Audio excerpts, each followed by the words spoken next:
Rohingya मुसलमानों को, बांग्लादेशी रोहिंग्याओं को दिल्ली में बसाने की केंद्र सरकार की एक साजिश कल सामने आई।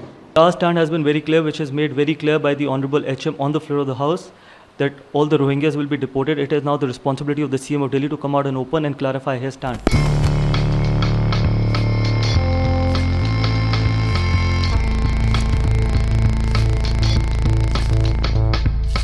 Stand has been very clear, which is made very clear by the Honorable HM on the floor of the House, that all the Rohingyas will be deported. It is now the responsibility of the CM of Delhi to come out and open and clarify his stand. What made him wrote that letter where Rohingyas should be given all kind of facilities? You need to ask this question to the CM of Delhi. Our stand has been made very clear by the Honorable HM, and it can't get bigger than that. It can't get more crystal clear than that, and that is exactly the stand of the BJP as well. It is very shameful that they play this kind of politics. When they start getting exposed on every front, whether it is about excise policy, when we start asking them question about how many school, colleges, hospital has been opened in Delhi, and they try to divert all the attention by doing all this cheap kind of politics as well. The most important point is that the CM of Delhi needs to come out and open and clarify his stand, that what is his stand on Rohingyas as well.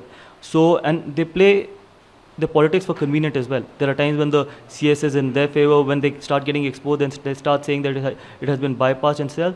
So I think it is time where the CM of Delhi needs to come out and clarify his stand.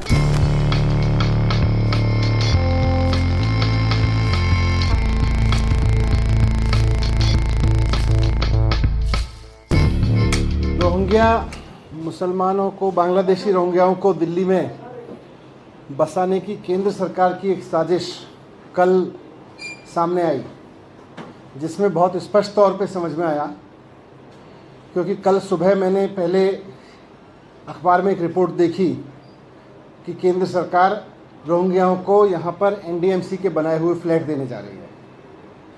उसके थोड़ी देर बाद केंद्रीय शहरी आवास मंत्री हरदीप सिंह पुरी जी का tweet देखे जिसमें उन्होंने उस पूरे डिसीजन को बहुत तारीफ़ करते हुए पूरा क्रेडिट लिया कि हमारी सरकार बहुत अच्छा काम कर रही है, केंद्र सरकार।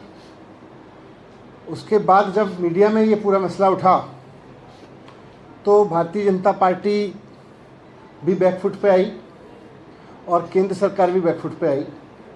लेकिन मैंने इस बीच अधिकारियों से पता किया, क्योंकि मेरी भी नॉलेज में नहीं था इस तरह का कोई डिसीजन हो रहा है। मुझे भी आश्चर्यजनक लगा कि दिल्ली में रोहिंग्याओं को फ्लैट दिए जाने की योजना बन गई।